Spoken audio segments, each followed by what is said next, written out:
ಮಂಜೇಶ್ವರದಲ್ಲಿ ಕುಸಿದ ಹಂಚಿನ ಮನೆ, ಕೂದಲೆಲೆಯ ಅಂತರದಲ್ಲಿ ಬದುಕುಳಿದ ಕುಟುಂಬ. യൂണിറ്റി ഹോസ്പിറ്റൽ 4 പതിറ്റാണ്ടുകാലത്തെ വിശ്വസ്ത സേവന പാരമ്പര്യവുമായി അത്യാധുനിക സംവിധാനങ്ങളുമായി യൂണിറ്റി ഹോസ്പിറ്റൽ മംഗലാപുരം.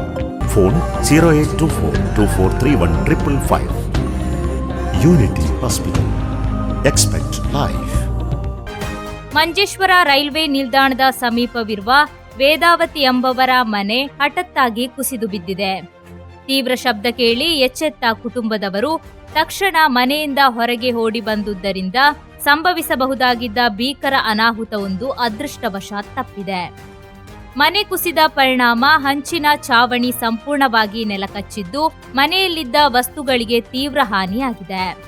ವಿಷಯ ತಿಳಿಯುತ್ತಿದ್ದಂತೆ ಬಿಜೆಪಿ ಮುಖಂಡ ಹರಿಶ್ಚಂದ್ರ ಮಂಜೇಶ್ವರ, ಸ್ಥಳೀಯ ವಾರ್ಡ್ ಸದಸ್ಯೆ ಹರಿಣಾಕ್ಷಿ ಮತ್ತು ಕಲ್ಕಿ ಮಂಜೇಶ್ವರದ ಅರುಣ್ ದುರ್ಗಿಪಳ್ಳ ಮೊದಲಾದವರು ಸ್ಥಳಕ್ಕೆ ಭೇಟಿ ನೀಡಿ ಸಂತ್ರಸ್ತ ಕುಟುಂಬಕ್ಕೆ ಸಾಂತ್ವನ ಹೇಳಿದ್ದಾರೆ. ಕಳೆದ ಕೆಲ ದಿನಗಳಿಂದ ಸುರಿಯುತ್ತಿರುವ ಮಳೆಯಿಂದಾಗಿ ಮನೆ ಶಿಥಿಲಗೊಂಡಿದ್ದೇ ಈ ದುರ್ಘಟನೆಗೆ ಕಾರಣವೆಂದು ಶಂಕಿಸಲಾಗಿದೆ. പിന്നെ ഇതില്ല എന്തുകൊണ്ടില്ല ടാക്സ് ഇതില്ല എന്തില്ല ഞങ്ങൾക്ക് ഇതോട്ട് പല പഞ്ചായത്തിൻ്റെ ഇരിക്കാനായിട്ട് ഒരു സഹായം ആക്കിയെങ്കിൽ നല്ല ഉണ്ടായിരുന്നു. പിന്നെ എന്താക്കണം ഞങ്ങൾക്ക്